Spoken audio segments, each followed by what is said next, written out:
Hey, hello and welcome. It's that time again. So we're going to talk a little bit about the market, specifically, obviously, San Marcos, and we're going to hit specific areas towards the end.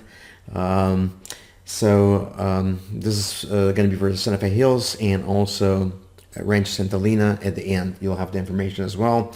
But we're going to touch on the whole market overall. I think I've made some comments last time that, sorry, I'm looking to change the light a little bit. Made some comments last time that the market is shifting. There's a change. The market hit the brakes on. It's softening. And it is a fact. Market is softening. So homes that were selling really quickly, regardless of its condition or who does what, right? It really didn't matter. There was so much demand. Things would just get absorbed almost immediately. Before I forget, I hope you guys already know who I am. But again, my name is Orzhel. I'm a broker owner of Realty Max. I've been doing this for over 2 decades. Hopefully I'll share some information for you. And by the way, I'm just going to throw it in. You can look it up for yourself. Statistically speaking, we have been, or I have, I should say, on average get people close to 12% more than whatever the list price is. So we usually hit it out of the park.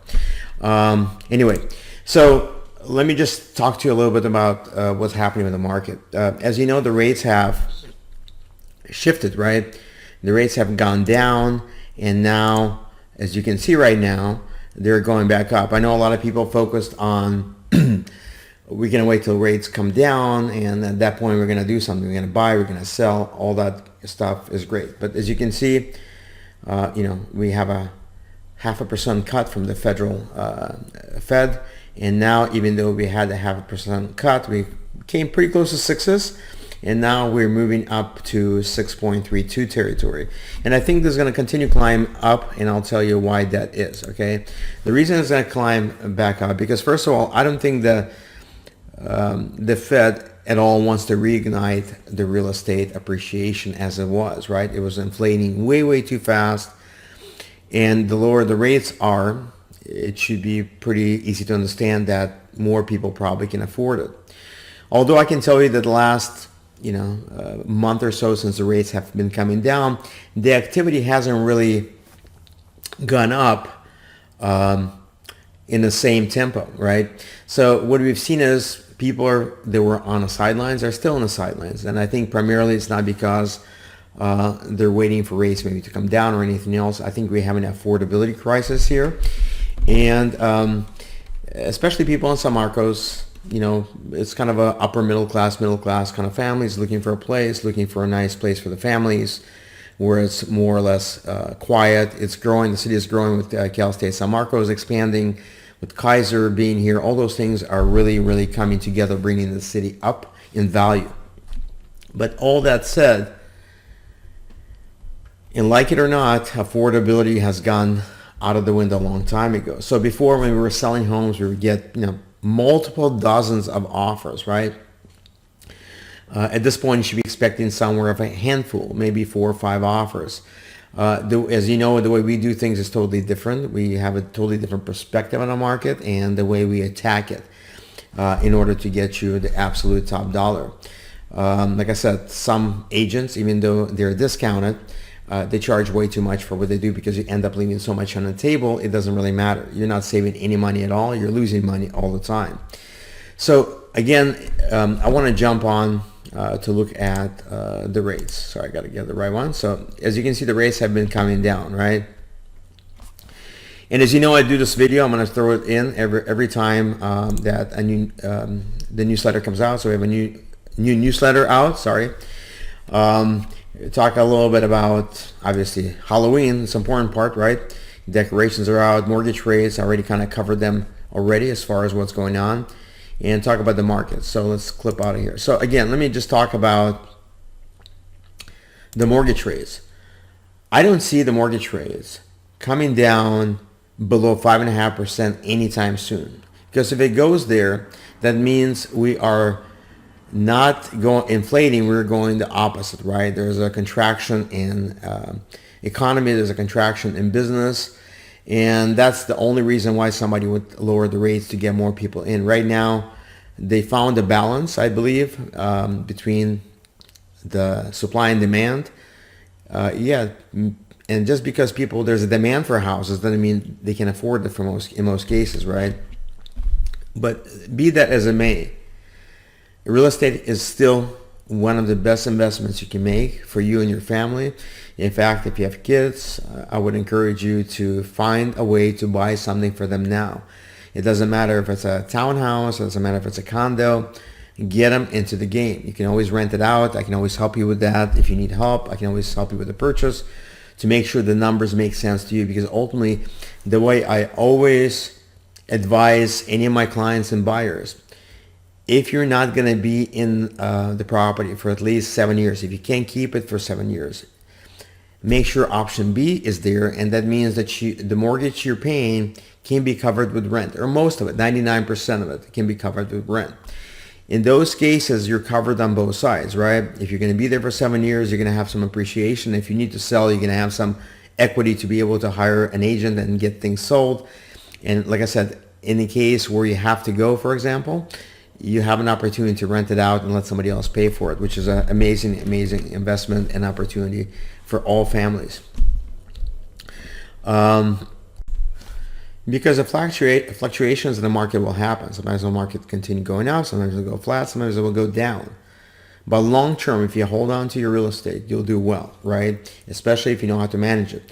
The only caveat I'm going to bring up here, and that's really important why you vote and make your vote count, is there may be some kind of, obviously, laws, as many parts of California already have, where there's rent control, right? So if there's rent control, California is probably not going to be a good place to invest in, because like I said, if you cannot get market rent and you have to go based on what the government tells you can raise it, that's no longer a viable business. And that's why a lot of people are selling their investment properties and taking their money to other states. And like I said, if you want to talk about that, you're more than welcome to give me a call and I'll help you figure things out. All right.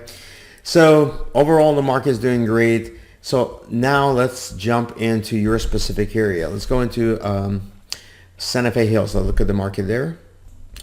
So let's see. I have the Santa Fe Hills up right now. Let me give you a little more here so you can see it better. Okay, so this is Santa Fe Hills. As you can see, there's 3 homes on the market. If you remember from last time, this one right here, 1036 Tesoro, has been up for probably 3-4 months. And as you know, I've talked about it so many times, right? And I'm going to pop this up for you again, okay? And that's why it's really important who you hire, because you think you're saving money, but ultimately you're not saving money. You're giving tens, if not hundreds of thousands away to the market, leaving it on the table. It's really important to understand. As soon as you put the home on the market, right, within the first week, you have all the eyes on your home if it's done properly, right? Let me bring myself in a little more, because I really want you to see me. I want you to understand it's really, really important. If you're a surfer, you understand how it's important to come up and be there right before the wave peaks, because this is your best time to sell your property, right? Because after that, the activity is going to drop and you have no other options. You have to stop dropping the price, right? And if you can consider yourself down the hill, right, and you're here and the price is coming down, you're always going to get crushed, right? If you don't do, what you need to do is going to crush you. The market does not like to be in a position, well, it likes to be in a position of leverage, meaning I'm trying to find the words.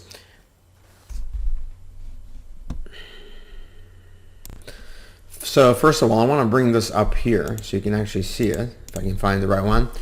I've done this before. You've seen this before. This is a graph of any kind of market. As soon as the home hits the market, you have a wave of interest, right? You have all those people in this buyer pool wanting to look at your house. And again, let me just bring the caveats in, because details are excruciating important. And say excruciating because if you don't do what needs to be done, you're going to be crushed, okay? So as soon as you hit the market, and maybe if you surf, you know how it is, you want to hit the wave right before it peaks, right before you get on the board. Exactly the same thing. As soon as you hit the market, within the first week, right, that's my ideal time to sell, is within the first week. That's why majority of my homes sell within a week, right? And that's why we're able to get such a high price for you. And really, we make sure no penny is left behind on the table. We're able to pull all those people in and get you the absolute highest price, because we can attract demand, we can create activity between the buyers, interest between the buyers, competition between the buyers, right? So we can make the buyers compete. We can generate multiple offers. Remember, when multiple offers come and buyers compete for your home, there's only one winner, and that's you. I hope you guys understand that. So that's what we try to do. If things are not set up correctly and you wait too long, the value of your property, or perceptive value of your property, drops, right? Somebody comes in to see your property. Number one question from the buyer is always going to be, how long has it been in the market? If you're in a home that's been in the market for 3 weeks, 20 days, whatever that the time is, you're going to ask, why is it not sold yet? Is it not priced right? Am I going to miss something? So from an emotional state of wanting to not miss on something, now you're not as worried. You want to be careful, right? And that's the mindset shift in a buyer's mind. And that's why a lot of times what happens is less and less buyers want to pull the trigger, because they feel maybe it's not a great deal after all, right? Everybody else have passed on it. That's why it's crucial. Like I said, if you want more information about it, you can email, text me, we can talk about it. Or you can go to N72 again and get some more information there. That's why we sell over the weekend. That's why we have a build up. I mean, 3 home on the market over the weekend, to make sure all the buyers see it at the same time. We can increase this competition between the buyers. We can make the buyers literally compete for your home, right? And bid the home up. And that's how we're able to get absolute highest price. So you have no thoughts in your mind that you did not get the highest price, right? Okay, so let's talk about Rancho Santalina really quickly here. All right, so let me jump on here so we can see what we're looking at. All right, so this Rancho Santalina. All right, so as you can see, there's 2 on the market right now. Via La Venta, 830. It's been on the market for 92 days. I'm pretty sure it was recently sold, so I'm not sure the reason why they're selling. They're asking $1,380,000 for it. It's been on the market for 92 days. I think they were asking slightly more for it. Look, if it hasn't sold in 2 weeks, it's not going to sell. So I'm not sure what is the point. To me, if I don't think I can get the money, I'm not going to take the listing, because I'm doing a disservice to you, because I'm exposing you to the market. I'm telling the market, look, this has been there forever and it's not selling. It's not a good way to sell, right? There's a much better way to get you top dollar. If you want to know more, go to n72.com or call me. We'll talk about it. As you know, I don't do a lot of BS. I don't do a lot of that kind of stuff. So if you're looking to sell, I know there's some competition, but a lot of the competition is really not competition. Ultimately, it's all about making sure that not only your home sells, but you don't leave any money on the table. That's really ultimately why you're hiring an agent, right? If you're hiring an agent primarily because they're giving you a discount, think again at what reasons would someone have to give a discount, and think for yourself again why someone's doing that, right? If they're discounting their rate that quickly, what's going to happen when they have to negotiate for you, right? It kind of shows you, I think, peaks at their ability to negotiate for themselves and yourselves, or their style of negotiating. So really keep that in mind. Again, thank you so much for sharing, and we'll see you in the next one.